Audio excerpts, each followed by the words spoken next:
là un peu tôt pour tirer un bilan de l'année 2019 parce que beaucoup de chantiers ont été ouverts dans le secteur de la petite enfance, de la protection de l'enfance, de la justice pénale des mineurs.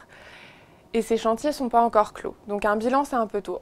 On peut noter positivement que l'enfance a été au cœur des débats et a occupé une grande partie des concertations qui ont été animées par le gouvernement.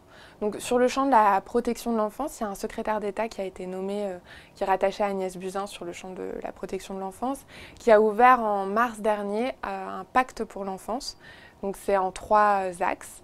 Un axe qui concerne la prévention, un axe qui concerne les violences faites aux enfants et un axe qui concerne plus les enfants qui sont déjà protégés par l'aide sociale à l'enfance ou la protection judiciaire de la jeunesse.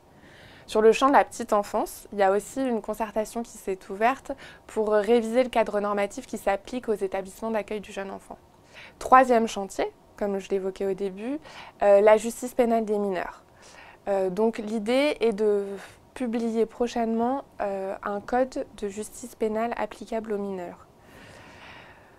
Tous ces chantiers sont très prometteurs, mais pour le moment, on ne sait pas ce qu'ils vont donner.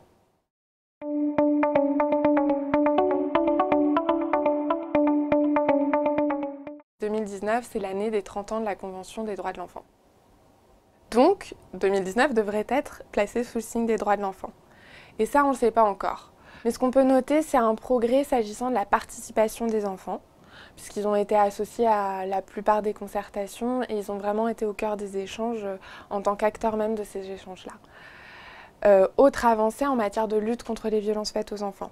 A été vraiment présenté comme une priorité et a priori, le budget du 119 devrait être augmenté, le numéro vert qui permet aux enfants et aux adultes de signaler les violences. En revanche, on a des interrogations concernant des atteintes à certains droits de l'enfant. On peut penser par exemple à la privation de liberté des enfants.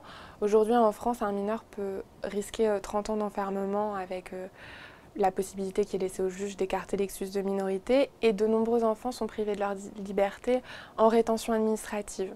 Autre sujet de crainte, la situation des mineurs non accompagnés en France.